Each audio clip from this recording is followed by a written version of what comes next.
Welcome to the Loud Whisper Takeover podcast, where we talk about intuition and where I interview artists, athletes, and creative entrepreneurs. Today, we're going to talk about action movies, action actors, action directors, and we have an amazing specialist in that field, straight out of Madrid.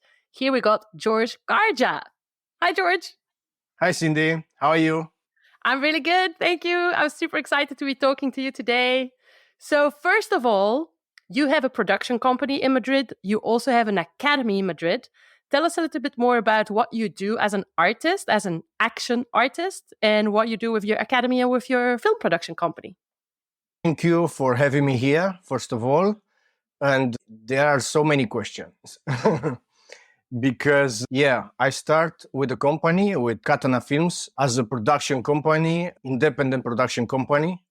I start as a filmmaker with music videos at the beginning, and with the time, because I'm action lover, I'm an action guy, so I start with a lot of action. First of all, a series called Sion the Executioner, and short films also. I make some short films.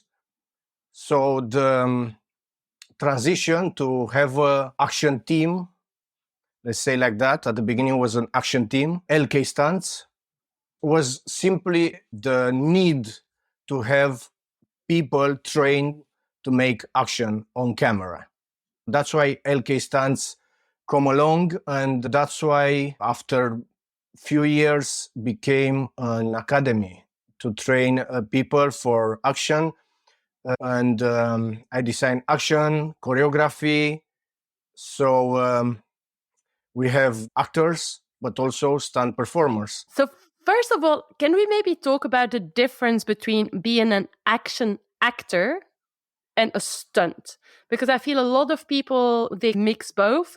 As soon as you say that you're doing, or at least me as an actress, when I say, hey, I'm training to fight for the camera, they perceive me as a stunt, and I do not define myself as a stunt. What is for you the difference between being an action actor, doing screen fighting, and then the world of stunts? Well, nowadays that it's a complex answer, because I think all these terms came from other countries, from other time, because in the past we saw some difference in what an action actor were doing, like in China, in Hong Kong, the cinema, which one I grew up and I learned. So in Hong Kong style, in Hong Kong movies, in that time, there was a huge difference, and people also were paid differently for making action as a stunt or making acting. But of course, acting, it's different nowadays how it was in the past. So we have to understand that if in the past an action actor had some skills in fighting, was enough to make some acting, to play some roles. So was easier to make movies as a, let's say, protagonist, main character, because they give more importance and they give more to the physicality, right? In that time, they didn't demand to have too much skills in action, but give more importance to the physicality, or a big muscle like Schwarzenegger, right? So that's why Jean-Claude Van Damme and a lot of people in that moment came to the cinema scene, because Van Damme was more because of the gymnastic skills and muscle, physicality, and his image became an action actor. So that's why an action actor became famous in that moment and became something. There's, for me, very few action actors in the actual scene.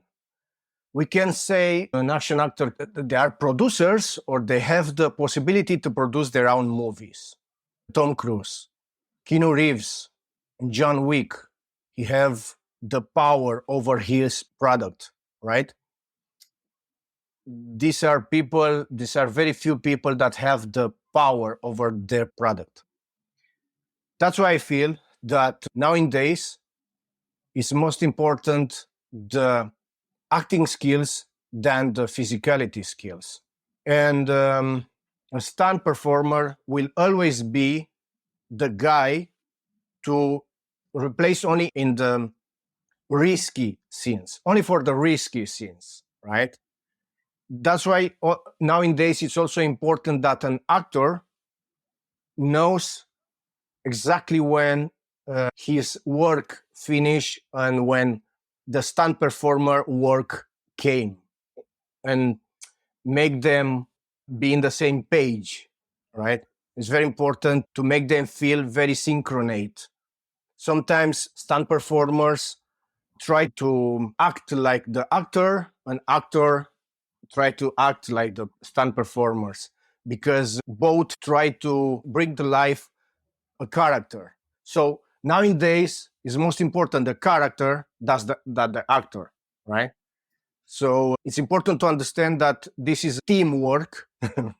And talking about teamwork, I really want to know more about your team, because I must say I'm really blown away by your work, because you are this independent filmmaker. You're writing your own scripts, you're directing, and also your films won awards in film festivals in the United States, which is phenomenal.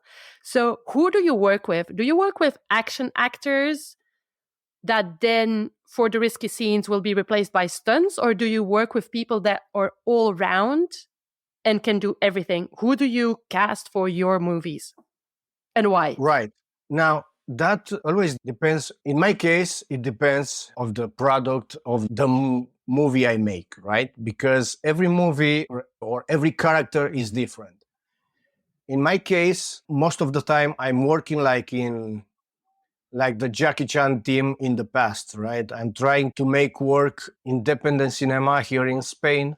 So usually how I work personally is more that old school style. But it's true that sometimes working with actors, or for example, few days back, I just came from a movie where there was budget, a big budget movie here in Spain, where I work as a stunt coordinator. Now that is different, because in that case, I went with two of my guys, two of my stunt performers, and what they did was to work with the actors, right? Performing characters. In that case, it's different because I'm working for the market when I'm working as a stunt coordinator. When I'm working as a film director in my independent movies, uh, I will say both. Usually, some of my guys are also prepared for the acting and also for the stunt performing. And yes, and especially in my case, when I'm also an action actor, I like to make my own stunts and to don't have a double. As soon as I have the health and the possibility to do it by myself, I prefer to do it by myself, okay?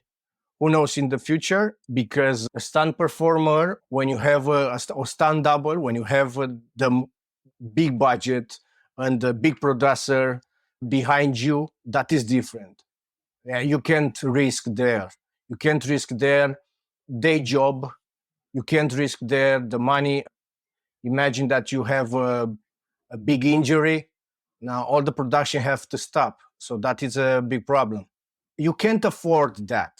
Only if you are Tom Cruise, as I said, and you have all the power over your product.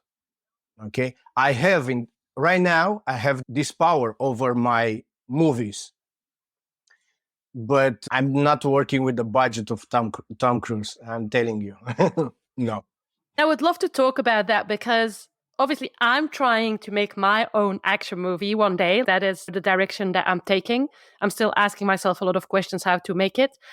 I really want to inspire upcoming filmmakers that have the dream to make an action movie. I want to inspire them so that they take action. And I know that you've been a super solution orientated guy. Whether you had budget, no budget, you still made it happen. And your films won awards, and you're even on streaming platforms.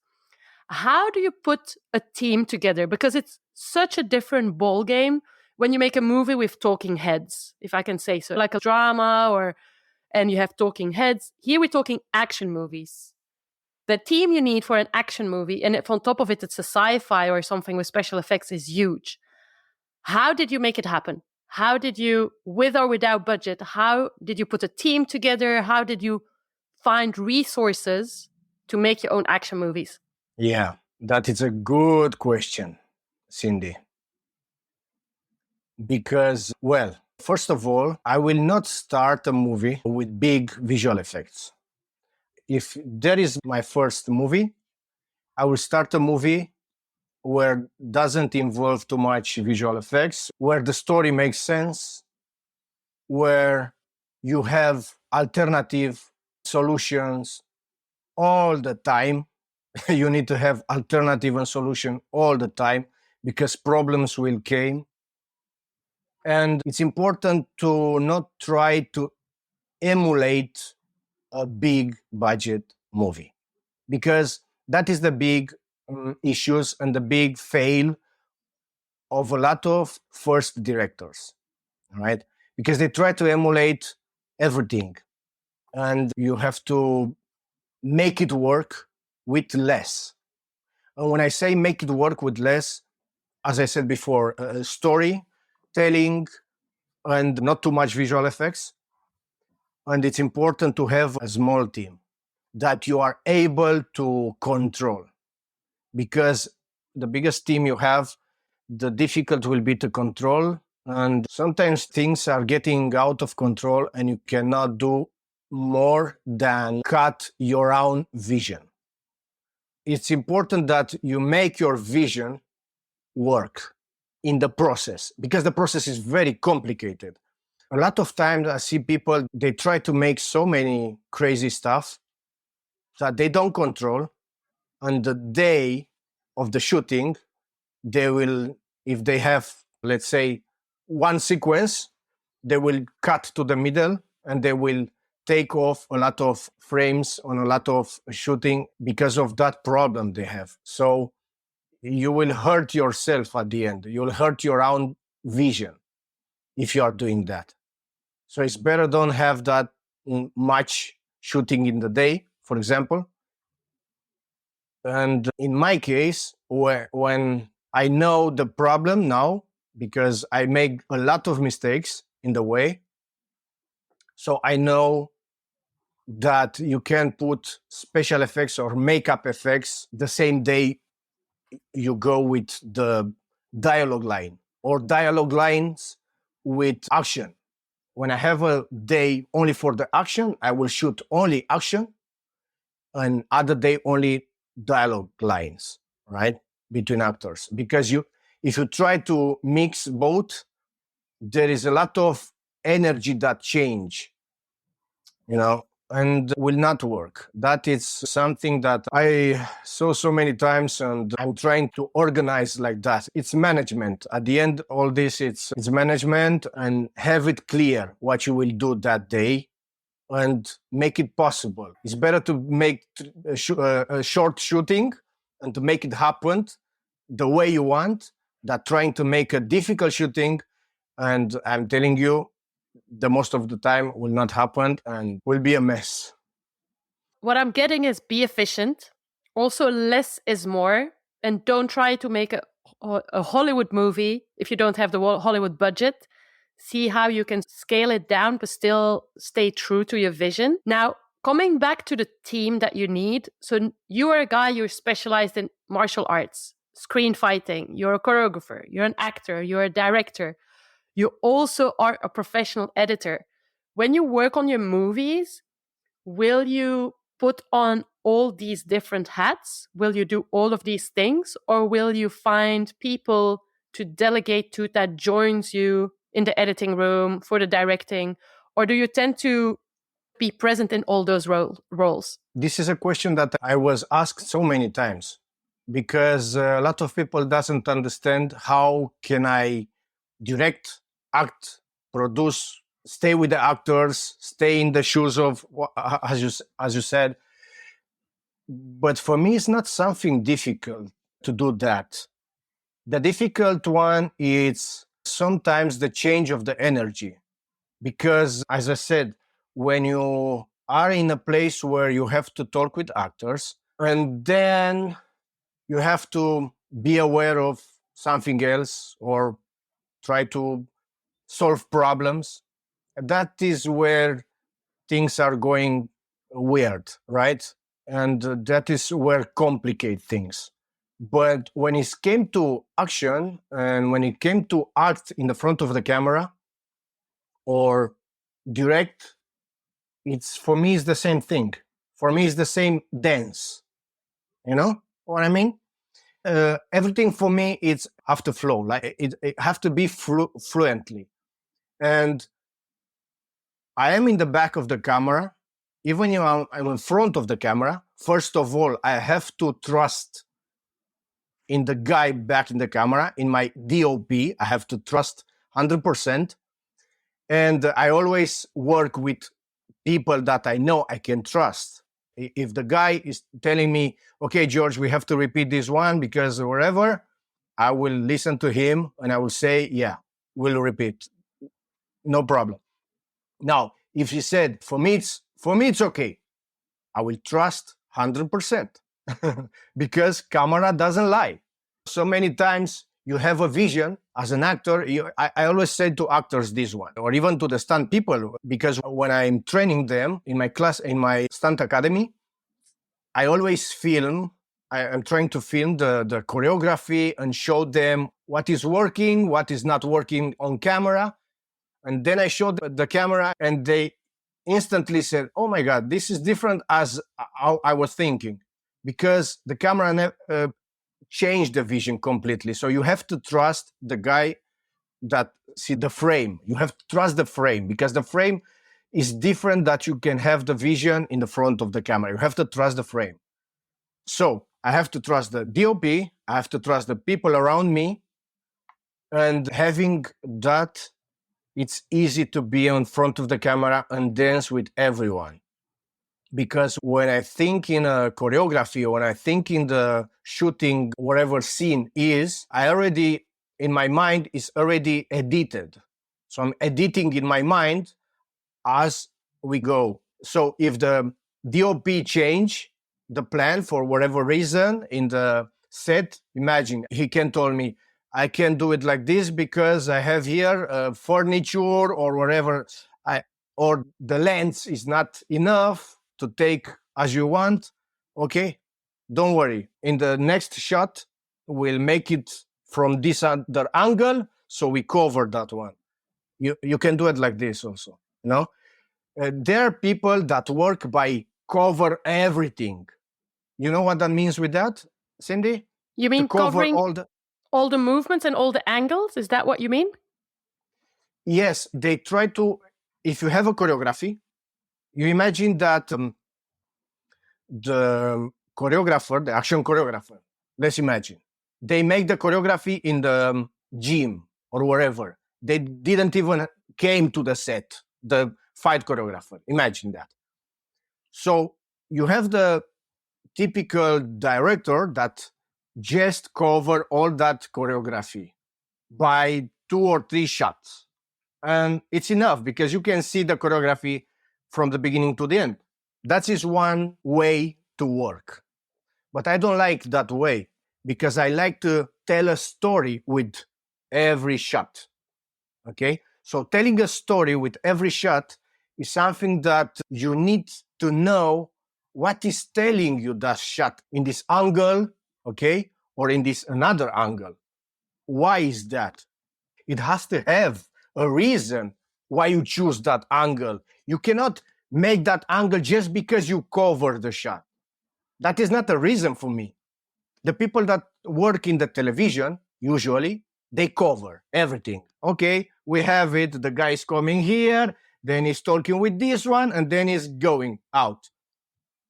We finish for today. No, that is not working for me because it has to be a reason when they talk each other.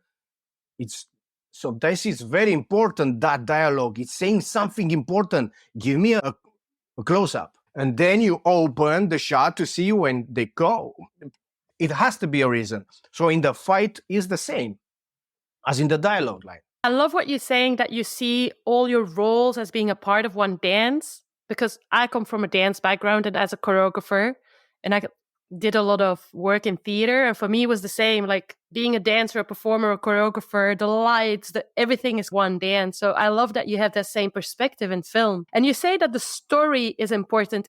The how you capture the fight is how you're going to tell the story. So what are important stories that you are telling through your action movies? What are important characters, important stories, important themes that come across in your work, and why? What inspired you to talk about these themes? Wow.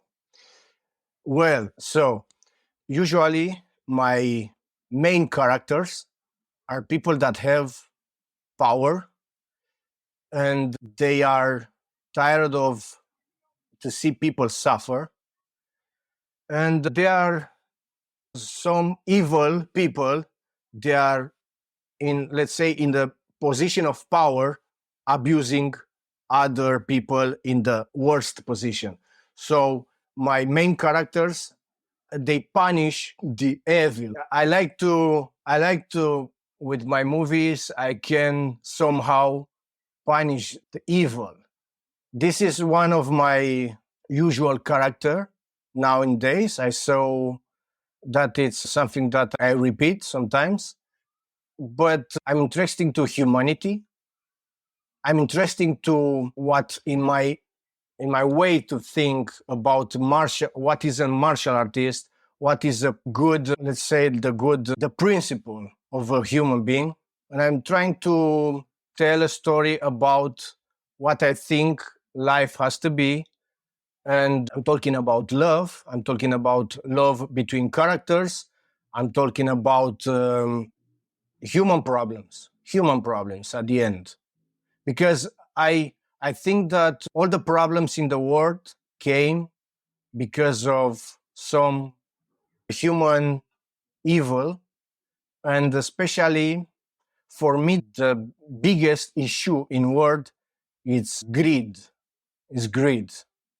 I think the anti-hero never fights for because he is right. I think the evil people are the people that already have everything. They have no problems in life. Just because of greed, just they want more. And every war came for that greed also. So in history, we'll saw so many times that one. I love that your stories are really talking about standing up for what's right, for justice. There are stories of courage, of love, as I understand as well. You grew up in Romania. From a very young age, you were attracted to martial arts and kung fu. Is there anything in your childhood or in your upbringing, and you moving to Spain as well, like moving country is always also a very big event in our lives. Is there anything from you living in different countries, growing up in Romania, that influenced you as a filmmaker now within your artistic work and as a leader as well? Is there anything that influenced you? Well, I came from a country where when I grew up was communism, dictatorial country. So yes, in that time was difficult to have the freedom that we have nowadays, or the freedom of expression, because you see what I said before about movies. When I say about my characters, my movies, at the end a way it's an expression art. It's an art of expression.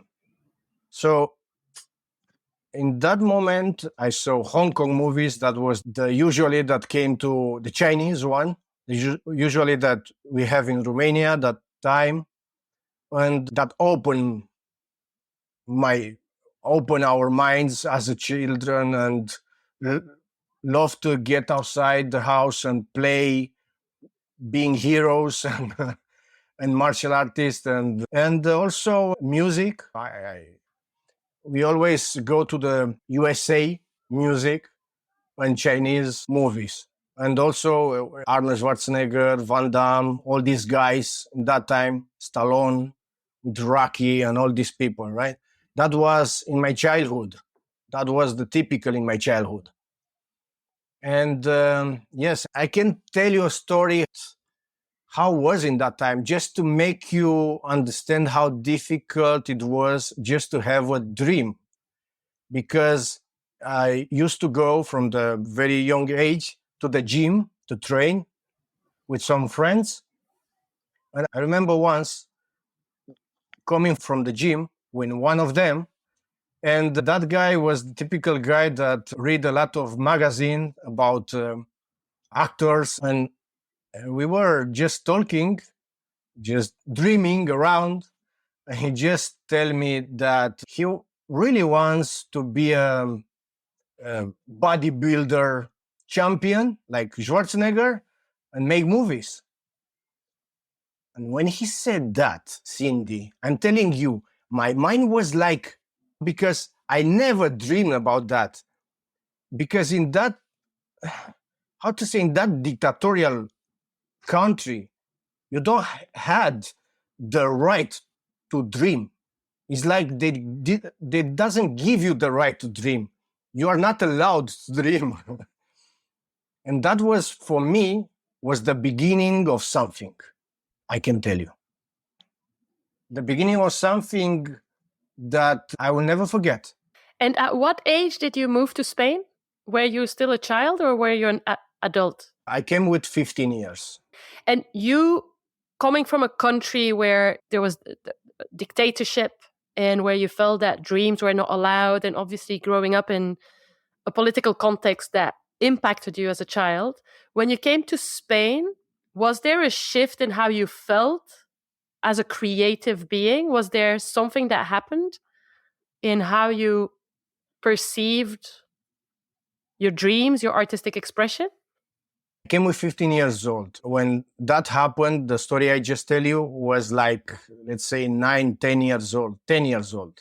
And the dictatorial regime already ends. So when I came with 15, things were differently. Things were differently in Romania already. What's happened when a country came from that and get freedom? Things are getting weird because people are getting like over freedom. I don't know how to. It's difficult to explain. So when I came to Spain, I just train. I just train martial arts. I train weights, heavyweights, or bodybuilder. And just years after, I start to put in practice the vision in with a camera. I bought a camera and I try to make something there with my first camera. But was years later. Yeah. I would love to talk to you about you training in martial arts, and you were saying how to shoot and choreograph an action scene. I would love to talk about the concept of violence. There are two things I would like to talk about. Is number one is what is the difference, the technical difference between a choreographed action scene and violence in real life. And then the second part is why do we love actually violent action movies? Like I hate violence as a person, but I'm trading as an action actress. And I think those are important themes to talk about. Okay, for me, it's an art of expression.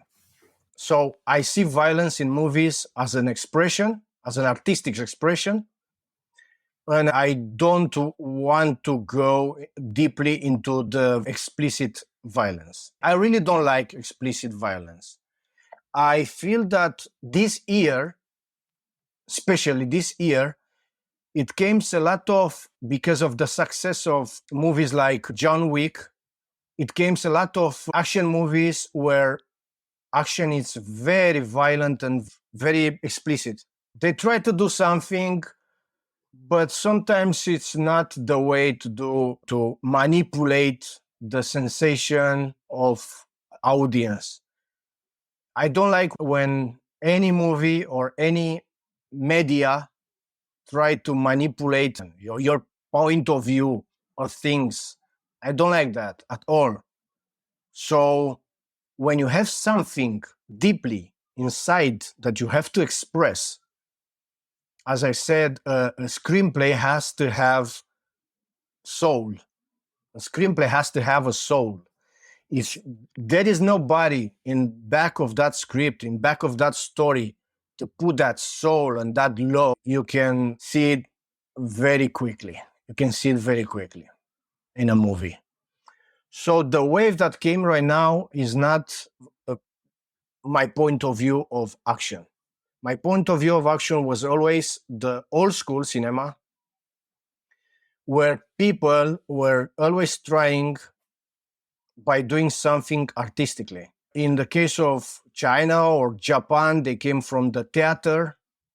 There was always violence in the theater. They tried to put there in the stage the perspective of the war, of the hero, let's say the story of the voyage of the hero, the typical travel, hero travel.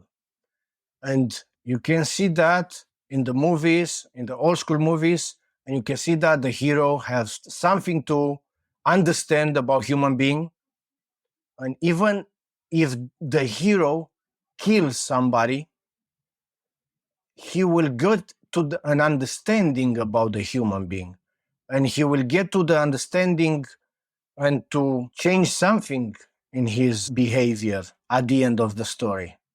If there is any change in the behavior of the story, we are doing something wrong, especially with the action movies.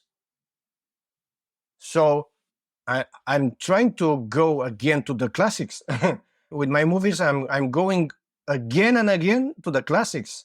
Violence has to be played with a, like I said before, like fluently, like a dance.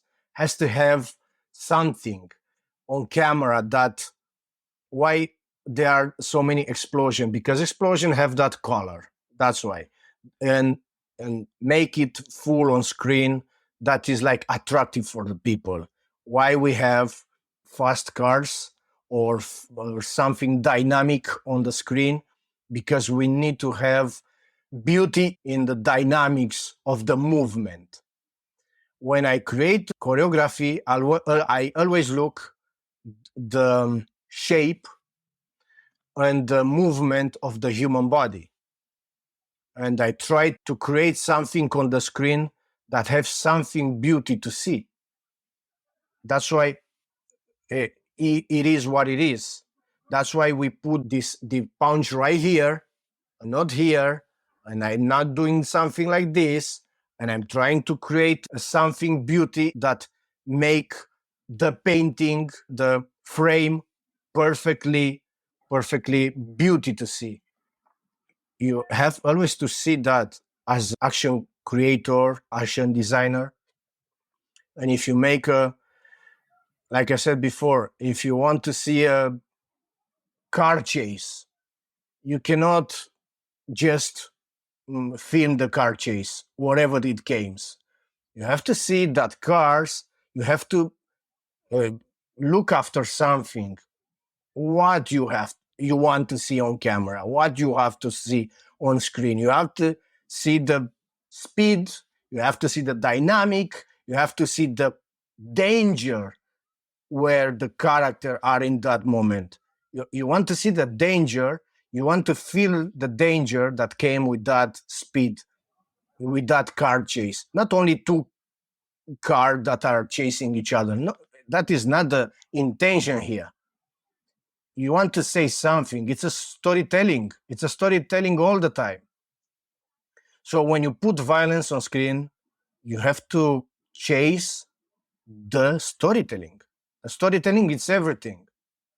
And how different it is with reality. Oh my God, it is all different, because I came from a country where after the revolution, it became very violent. I have so many bullies in my class. I have to protect myself. And yeah, it was a lot of violence. I live that violence. And I know what is real violence. I know it. I know very well. And I don't like it at all. But also, when you go to every challenge, every box fighting, real fighting, you know, you have the rules there. That's right. You have the rules. You made it by the rules. But that's also different. That is also different comparing with the screen action, screen fighting.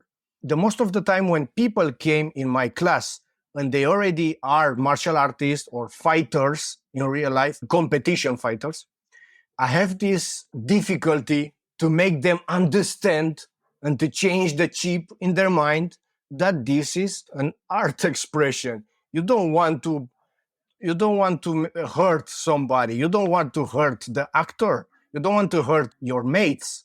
You want to have that beauty in movements. You have to have that big telegraphy. I always trying to make them understand what telegraphy is. When you came with the punch, I want to see the punch. I don't want to make you to surprise you with that punch. No, all the contrary. I want to see the punch. I want you to see it coming, and I want the camera to see coming my punch, because this is a dance of three people.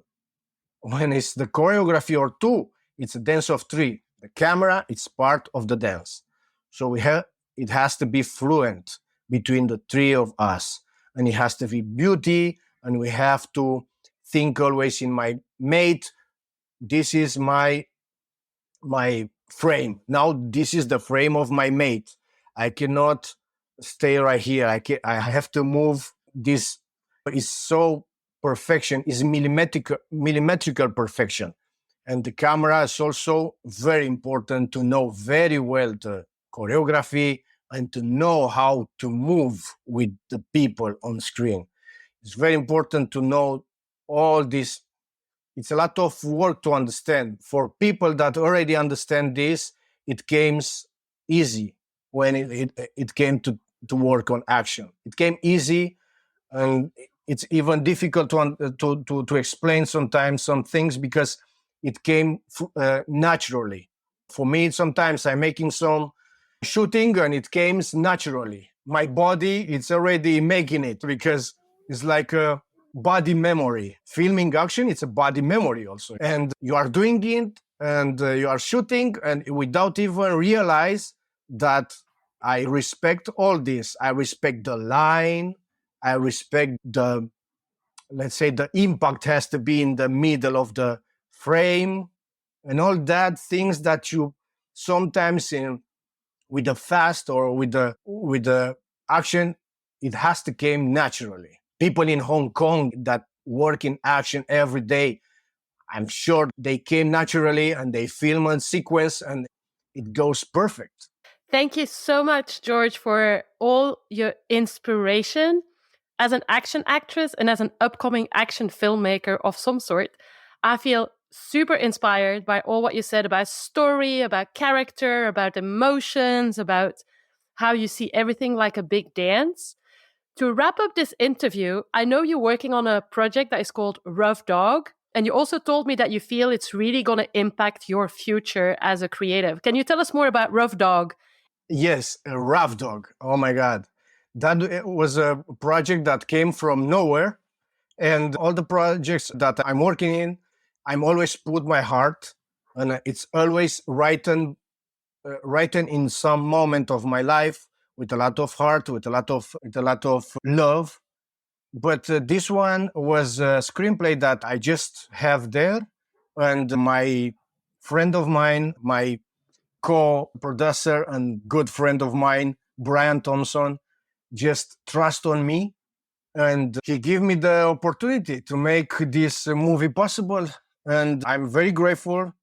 It's very difficult nowadays to have somebody. When we talked before that, what you need to make a movie, I'm telling you, you need somebody or a small team that trust on you. That is the most important. The moment you have somebody to trust on your vision, when you have a team that trusts on your vision, that it's all done. That is going well from there. So yes, Rough Dog, thanks to this trust on my people, on the stunt team I have, and Brian and Vladi, the DOP, we made so many crazy sequences. There's still so many to film, but we always have work done. And I think at the end of the year, we are able to show.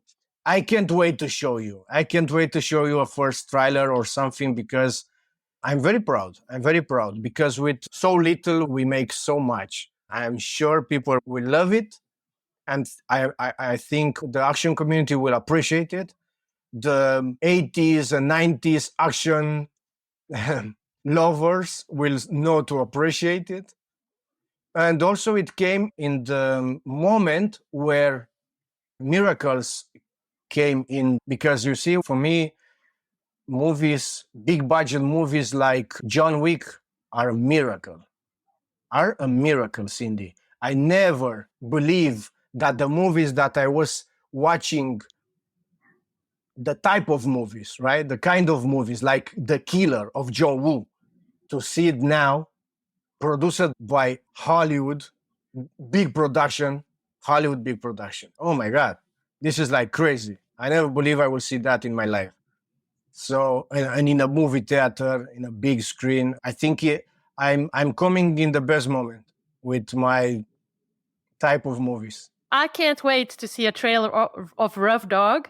So, where can people follow you on Instagram, whether they want to work with you as an artist, with your production company, or come and take classes in your academy? Well, it's easy to find me because George Karja, there are not so much people calling George Karja. Karja, La Katana Films, LK Stunts. You can follow, you can see the work we are doing. I'm trying to upload as much as I can. I don't have too much time to upload all the things we are doing, but I'm trying also to show some behind the scenes. And that is very interesting for the people to see the behind the scenes because you see how we work, how we manage to do what we are doing with so little and with a lot of talent for few people that I surrounded by. But I'm telling you, when you are surrounded by good people, things are getting well. And the most important is the team in this job. Thank you so much, George. I still have a lot of questions about action movies, and I'm sure an episode 2 will be coming. Thank you so much, and I'll speak to you very soon again. Oh my God. Thank you, Cindy. Thank you. This was a pleasure. Thank you so much. See you soon. See you.